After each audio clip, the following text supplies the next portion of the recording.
Hello everyone, welcome back.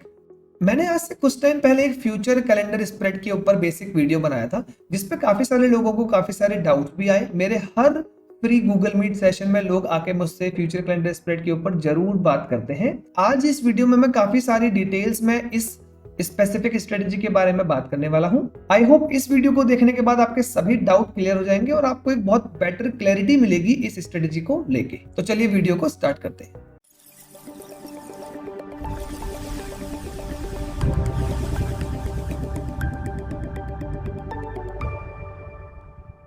तो देखो, बहुत सारे लोगों को लगता है कि अगर आप फ्यूचर के अंदर करेक्टली प्रिडिक्ट करेंगे कि मार्केट ऊपर या नीचे जाएगा तो ही आपको प्रॉफिट हो सकता है। बट जो फ्यूचर कैलेंडर स्प्रेड है ना, ये बिल्कुल डिफरेंट आइडियोलॉजी पे काम करता है। इसमें आपको स्टॉक की डायरेक्शन नहीं जाननी होती है, आपको सिंपली दो अलग अलग कैलेंडर एक्सपायरी के बीच के फ्यूचर का स्प्रेड जानना होता है और उस स्प्रेड को आप कमा सकते हो by doing multiple kind of trades. वो सारी बातें अभी मैं थोड़ा डिटेल से यहां पे आपको समझाने वाला हूं।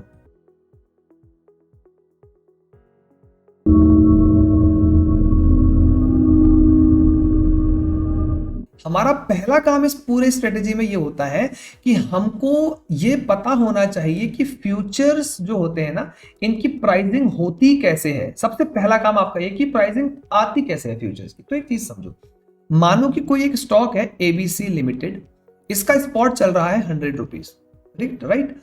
अब इसका हमारे पास होता है करंट फ्यूचर जो इस महीने का होता है, फिर होता है नेक्स्ट मंथ फ्यूचर और उसके बाद एक फार मंथ फ्यूचर। और ये फार मंथ आपको पता है लिक्विड नहीं होता, तो हम इसकी बात ही नहीं कर रहे हैं। मैं करंट और नेक्स्ट मंथ की बात कर रहा हूं। यहां पे तो आपको लिक्विडिटी मिलेगी नहीं, तो कोई फायदा नहीं है बात करके। अब आप देखिए, मान लेते हैं कि इसका करंट फ्यूचर चल रहा है 101 और नेक्स्ट फ्यूचर चल रहा है 102। इसका मतलब क्या है ना, इसका मतलब ये है यार, जो डिफरेंस है इन दो फ्यूचर्स के बीच में, ये आपको कितना मिला, ₹1। और जब आप मंथ की पहली तारीख को देखेंगे, यानी कि just after the monthly expiry, तो 1 तारीख को हो सकता है या 31 को, तो जस्ट जैसे मंथ एक्सपायरी हो गई उसके बाद वाला दिन में जब आप देखोगे कि अब जो करंट मंथ आया उसमें और स्पॉट में कितना डिफरेंस है, वो भी जनरली आपको इतना ही मिलता है जितना दो फ्यूचर्स के बीच में होता है। और इस चीज को बोला जाता है कॉस्ट ऑफ कैरी, कि कैरी करने की कॉस्ट कितनी लगी जी आपकी, इसको बोलते हैं हम कॉस्ट ऑफ कैरी। अब एक चीज समझिए, ये cost of carry generally risk free rate of interest के बराबर होती है। तो लाइक इंडिया में अभी risk free rate of interest simple आप समझो कि एफडी में रेट कितना मिलता है, 6% मिलता है। डिवाइड कर दोगे हर महीने तो 0.5% मोटा मोटी आपको पता है कि इतनी कॉस्ट होनी चाहिए। तो अगर कोई स्टॉक 100 रुपए का है तो उसकी कॉस्ट ऑफ कैरी 0.5 होनी चाहिए। ये आइडियल केस है भाई, अगर बिल्कुल आइडियली हो तो इतनी होनी चाहिए, बट ऐसा होता नहीं है। हर स्टॉक की ना अपनी अपनी होती है। तो कोई 0.7 पे चलता होगा हिस्टोरिकली, कोई 0.6 पे चलता होगा, कोई -1 पे चलता होगा, कोई +1 पे। ये सबका अपना अपना होता है। तो हम इसको कोई बांध के नहीं रखते हैं कि ये इतना ही चलना चाहिए, वो कितना भी हो सकता है। तो सबसे पहला काम तो हमारा इस स्ट्रेटेजी में ये होता है कि पता करना कॉस्ट ऑफ कैरी क्या है मेरे उस स्पेसिफिक स्टॉक के जिसके अंदर मैं काम करने जा रहा हूं। ये मेरा एक काम होता है इस पूरी स्ट्रेटेजी के अंदर पता करना। क्यों पता करना है?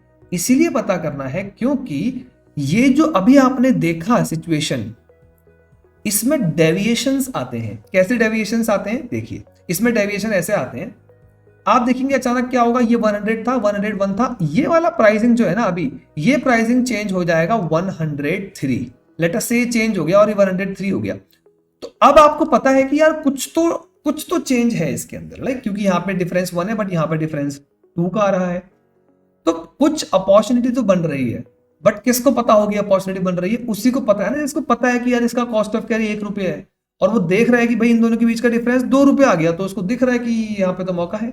या इसका रेट मानो 105 हो जाए तो उसको दिख रहा है भाई 4 पॉइंट का मौका है, जबकि इसका मुझे पता है हिस्टोरिकली 1 पॉइंट होता था। तो वो जज कर पाएगा ना यार, इसीलिए हमको ये कॉस्ट ऑफ कैरी पता करना जरूरी होता है। आई होप यू गॉट दिस। अब कॉस्ट ऑफ कैरी पता कैसे करोगे? बड़ा सिंपल मेथड है। आप क्या करो ना, किसी भी हिस्टोरिकल डेटा पे जाओ, अगर मानो आपके पास नहीं है तो एल्गो टेस्ट के अंदर भी ये डेटा आपको मिल जाएगा, या स्टॉक मॉक में जो सिमुलेटर्स होते हैं ना, उसमें आप जाके पिछले 6 महीने का बस आपको ये देख लेना है कि आपको करना क्या है, मंथली एक्सपायरी वाली डेट पे आ जाना है। उसके बाद आपको फ्यूचर्स के कॉलम पे क्लिक करना है, तो you will get like future 1, future 2, future 3। तो आप देख लो तीनों की एलटीपी में डिफरेंस कितना आ रहा है। वहां से आपको आइडिया लग जाएगा कि भाई कितना आइडियल डिफरेंस हमेशा हर एक्सपायरी में इनके बीच में हुआ करता था। ये आपने निकाल के रख लिया, वो आपके पास हर स्टॉक का अपना अपना अलग अलग आएगा, ज्यादा वेरिएशन नहीं होता, थोड़ा बहुत तो -1 से +1 के बीच में सभी स्टॉक्स आपको आते हुए दिखेंगे। अब जब ये डेटा आपके पास बन गया तो अब आपको ये पता है कि अपॉर्चुनिटी आएगी कहाँ, डेविएशन आएगा तो आपको पता चल जाएगा। अब सेकंड पॉइंट आता है कि भाई जब ये डेविएशन आए तो मैं ट्रेड क्या बनाऊं, what should I trade now, this is the second question.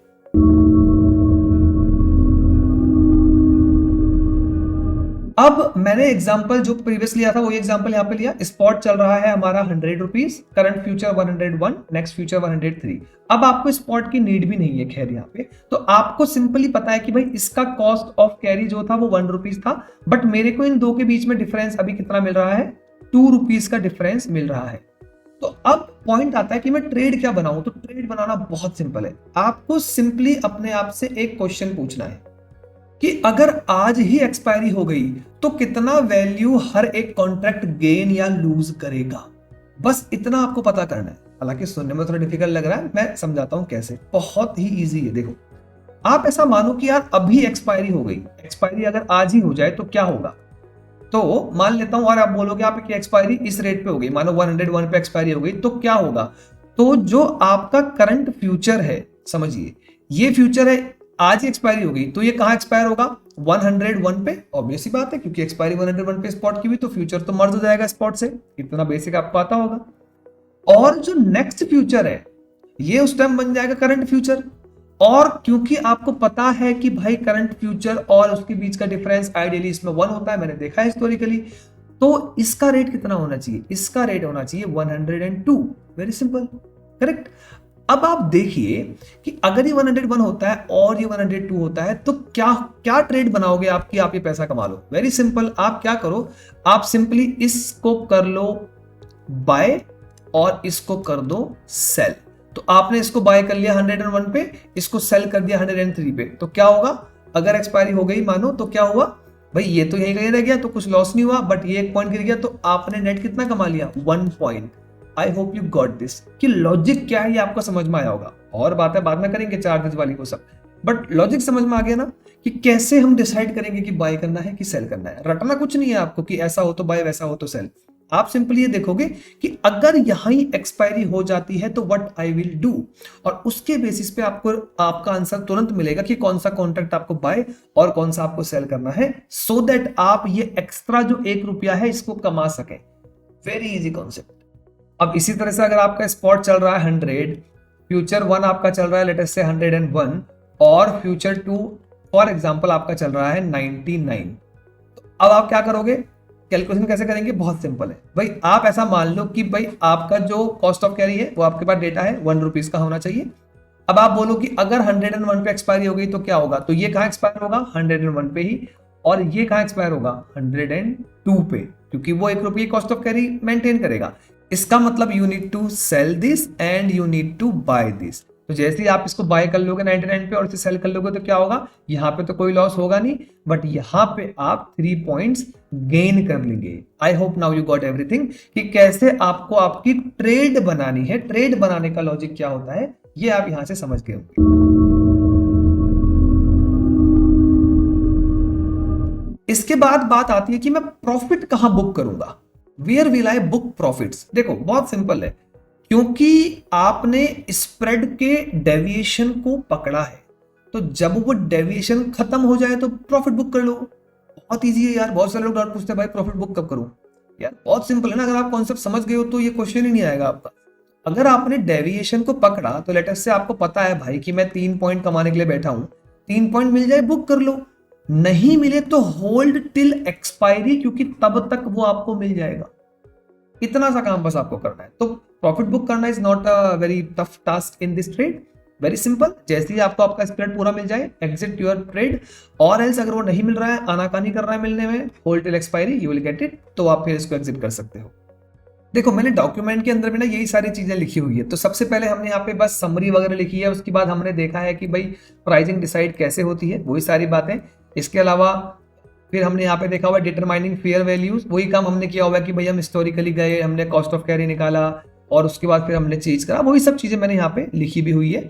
उसके बाद देखा होगा how I think if expiry happen today how much ये बात हमने करी कि अगर एक्सपायरी हो गई तो फिर हम कैसे करेंगे, वो सारी बातें यहाँ पे लिखी हुई है। फिर हम कब लॉन्ग करेंगे अगर स्प्रेड ज्यादा हो छोटा हो, ये सब आप डिटेल में पढ़ना है तो यहाँ से पढ़ सकते हैं।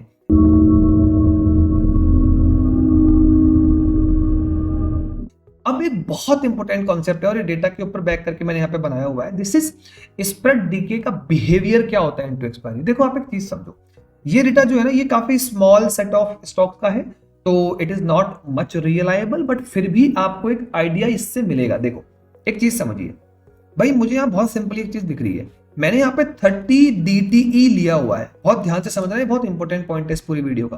तो यहाँ पे मैंने लिखा हुआ है these are day to expiry, और ये आपके आगे कैलेंडर का स्प्रेड कितना है। तो आप देखोगे 30 DTE पहले, अभी यहाँ पे स्प्रेड था लेटेस्ट से 2.5% या जो भी, आप देखोगे ये स्प्रेड बढ़ा 3 रुपए 3.5 रुपए तक गया and it fell down till 1। तो अगर आपने यहाँ ट्रेड बनाई तो हो सकता है आपको प्रॉफिट हो गया, देन अगेन वो ऊपर आ गया, आपका एमटीएम नेगेटिव हो गया, देन अगेन आपका एमटीएम प्रॉफिट हो गया, देन अगेन नेगेटिव हो गया। अब एक चीज समझो, अगर आपने ट्रेड यहां बना ली बाय मिस्टेक तो क्या होगा, तो आपको पहले अच्छा खासा एक लॉस दिखाई देगा।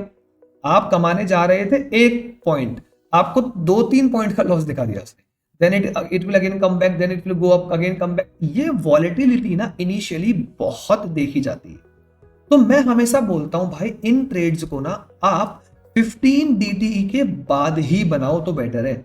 मैं तो ये तक कहता हूं कि भाई हर मंथली एक्सपायरी में 15 तारीख के ही बाद करो आप, तो like 8 to 10 days before expiry आप बनाओ, बट 15 भी करते हैं तो इट्स ओके, ऐसा कोई बहुत प्रॉब्लम नहीं है। But what I generally prefer कि मैं 10 वाला करूं। यहाँ पे आप देखोगे 15 के बाद ये थोड़ा सा स्मूथ हुआ है एंड आफ्टर 10 ये काफी स्मूथ हो जाता है और लास्ट के 2-3 डेज में तो ये बहुत ही स्मूथली डिके होता है। अभी इससे हमें ये समझ में आ रहा है कि यार आपको ना कभी भी इस ट्रेड में अर्ली एंट्रीज नहीं करनी है कि महीने की 1 तारीख या 2 तारीख को ही आप घुस गए ट्रेड में, ऐसा मत करना क्योंकि वो आपको प्रॉब्लम क्रिएट कर देगा, ठीक है ना। तो आफ्टर लेट अस से 16th या 17th ऑफ द मंथ फिर आप इस ट्रेड को ऑब्जर्व करना स्टार्ट करो, फिर आप देखो कहाँ कहाँ अपॉर्चुनिटी है एंड उन अपॉर्चुनिटीज के अंदर जाइए क्योंकि वहां पे आपको इजी डंपिंग मिलेगी ऑफ द स्प्रेड्स, तो you can make good amount here. तो यहाँ पे आप इजिली काम थोड़ा कर पाओगे। यहां घुस गए तो भाई आप एमटीएम के से परेशान भी हो सकते हो, बहुत 5% तक के एमटीएम आ जाते हैं ना, विच इज वेरी ह्यूज, तो वो आपको प्रॉब्लम क्रिएट कर सकते हैं। तो ये तो बात हो गई नंबर 1 कि भाई आपको किस टाइमलाइन पे इस काम को करना है। इसके अलावा एक और बहुत इंपॉर्टेंट चीज है इसके अंदर, विच इज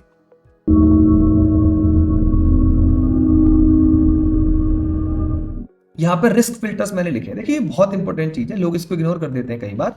नंबर 1, अगर किसी भी स्टॉक में कोई कॉर्पोरेट एक्शन होने वाला है, कॉर्पोरेट एक्शन मतलब बायबैक होने वाला है या कोई स्प्लिट होने वाला है, डीमर्जर, मर्जर या कोई बड़ा अनाउंसमेंट आने वाला है, कुछ भी ऐसा होने वाला है ना, तो please stay away from that stock. उसका रीजन बताता हूं भाई, फ्यूचर्स की प्राइसिंग चेंज हो जाती है, फ्यूचर्स में आर्बिट्राज बनते हैं before a major announcement. Result आने वाला है कंपनी का, मत करो।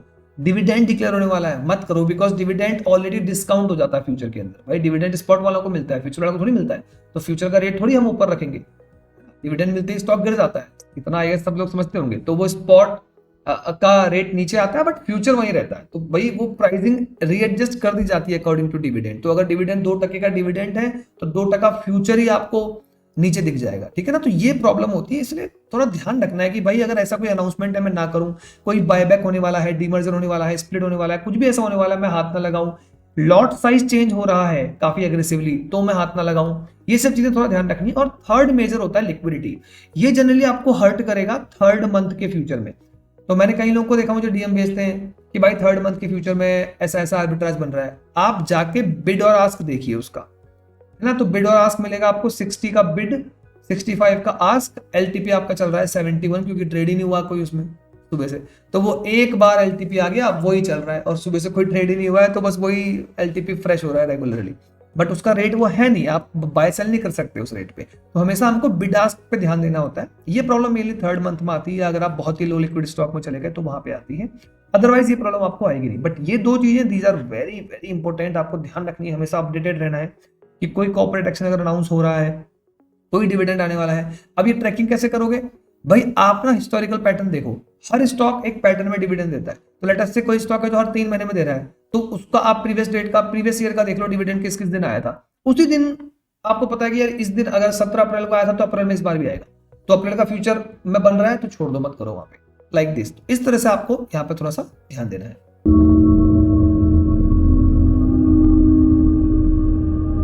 देखो अब मैं बात करने वाला हूं चार्जेस और मार्जिन रिक्वायरमेंट्स की। लोग इसको लेके बड़ा परेशान है, उन्हें लगता है कि बहुत ज्यादा चार्ज लगता है, फ्यूचर में तो बहुत ज्यादा एसटीटी लगता है, ये वो।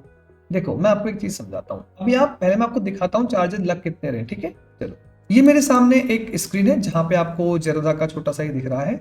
जो भी स्टॉक का नाम है, it's not a recommendation, just for a illustration purpose हम कर रहे हैं, ठीक है। तो लेटेस्ट से मैं अगर इस स्टॉक को बाय करता हूँ फ्यूचर में, तो आप देखिए कितना चार्ज मेरा लग रहा है। मैं 20 रुपीज का ब्रोकरेज भी लेता हूँ तो 51 रुपीज का मेरा चार्ज लगा टोटल।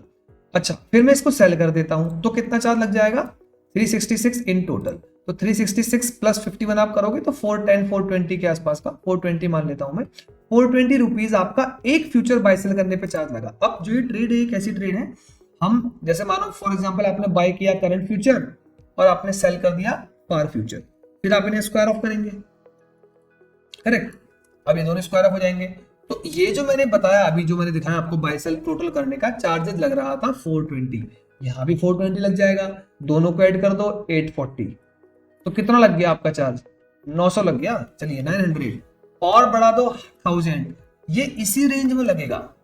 बहुत बड़ी एक्सपोजर वैल्यू भी अगर फ्यूचर की है तो 1500, इसके ऊपर नहीं जाने वाले हैं आपके चार्जेस, जो कि मैंने यहाँ पे मेंशन भी किया है 1500 फॉर अ कंप्लीट ट्रांजेक्शन, इसके ऊपर नहीं जाते हैं, समझिए इस चीज को। और बहुत लोग परेशान होते हैं एसटीटी 327 रुपीज का एसटीटी है, अराउंड कितनी वैल्यू इस फ्यूचर की होगी, 1310 आई गेस। अगर आप 1310 इंटू 500 का भी लॉट साइज करोगे तो 6-7 लाख की एक्सपोजर वैल्यू रिलायंस की है, उस पर आपको 327 का लग रहा है चार्जेस। और मजे की बात मैं आपको बताता हूँ, जो स्प्रेड्स होते हैं ना वो 3% 5% ऐसे बनते हैं एक्सपोजर वैल्यू पे। तो स्प्रेड अगर बनेगा तो वो बनेगा लाइक 25,000 35,000 इस रेंज में बनेगा जो आप इनकम करने जा रहे हो। तो ये चार्ज बहुत बड़ा है क्या, ये बहुत नॉमिनल चार्ज है भाई। तो चार्जेस की टेंशन प्लीज मत लो। दूसरी बात मार्जिन, मैं आपको मार्जिन दिखाता हूं। मैंने ये फ्यूचर लॉन्ग किया, एक फ्यूचर शॉर्ट किया, इफेक्टिव मार्जिन इज 23,000 रुपीज। क्यों, क्योंकि भाई आपका रिस्क कहाँ है, यू हैव नो रिस्क ना। मतलब नो रिस्क से मेरा मतलब ये नहीं कि बिल्कुल जीरो रिस्क है, रिस्क है but it's not a very high risk. आप एक छोटा स्प्रेड का रिस्क मेंटेन कर रहे हो बस। तो बहुत हाई मार्जिन लगता नहीं है, बहुत कम मार्जिन लगता है इस ट्रेड में। लेकिन इसका मतलब ये नहीं है कि आप कूद कूद के 1 लाख रुपए का अपने 5 लॉट, ऐसी गलती नहीं करनी है, ठीक है ना। करना अपना मनी मैनेजमेंट आपको खुद ही पड़ेगा। बट जो मैं चीज समझाना चाह रहा हूं वो क्या है कि मार्जिन बहुत कम लगता है एंड आपके चार्जेस भी बहुत कम लगते हैं। तो do not worry for that, ठीक है, बिकॉज प्रॉफिट पोटेंशियल यहाँ पे काफी हाई होता है। तो charges are always a reference point. तो आप रेफरेंसिंग के अकॉर्डिंग देखते हो कि भाई इतना बनाऊं तो इतना चार्ज, करेक्ट ना। 2000 बनाते हो तो 1000 रुपए का चार्ज बहुत ज्यादा है, बट आप 20,000 बनाते हो तो 1000 रुपीज रीजनेबल चार्ज। वही चीजें मैंने यहाँ पे भी एक्सप्लेन करी हुई है कि 30-40,000 का एक स्प्रेड वैल्यू होती है, तो उसके सामने this is not very big value. और एक चीज जो मैं समझनी है, यहाँ पे एक रूल ऑफ थंब लिखा हुआ मैंने, अगर आपका जो रियलाइज स्प्रेड वैल्यू है वो अगर उतना ज्यादा है ही नहीं कि आपके ट्रांजेक्शन कॉस्ट को कवर करे, तो do not take that trade ना भाई, क्योंकि इसमें आपको पहले ही पता होता है कि how much is the spread value which I am going to get. तो लेटेस्ट रिलायंस का 500 का लॉट साइज है, आपको 3 पॉइंट्स का प्रॉफिट मिल रहा है, 1500 रुपीज मिल रहे हैं, नहीं करेंगे आप क्योंकि भाई 1000 तो आपका चार्जेस ही है, ऑब्वियस बात है। बट अगर वही स्प्रेड वैल्यू में बोलता हूँ 10 पॉइंट्स मिल रही है, 20 पॉइंट्स मिल रही है, you can think of doing it, क्योंकि 20 पॉइंट्स का मतलब 10,000 रुपीज होता है, then you can pay 1000 rupees as a charges. I hope you now got this, charges is not a very big issue in this kind of trades.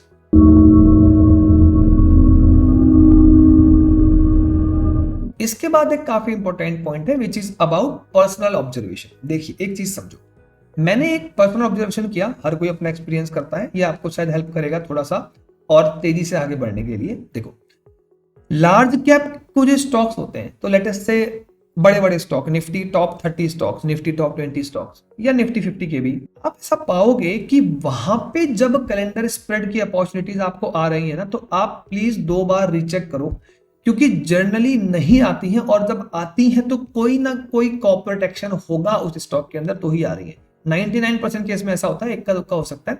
तो मानो आपको दिखा रिलायंस में कोई अपॉर्चुनिटी मिल रही है आपको 10 पॉइंट्स को अर्न करने की, प्लीज थिंक इट अगेन। आप जाके देखो कोई न्यूज तो नहीं है, कोई बायबैक तो नहीं है, कोई कॉर्पोरेट एक्शन तो नहीं है, कोई डिविडेंड तो नहीं है, you will find it out. तो फिर आप उसको छोड़ सकते हो, बट आपको वो करना जरूरी है। तो जनरली मैंने ऐसा फील किया कि निफ्टी 50 टॉप 30 स्टॉक्स में तो या निफ्टी टॉप 20 स्टॉक्स में ये अपॉर्चुनिटी जनरली नहीं आती है।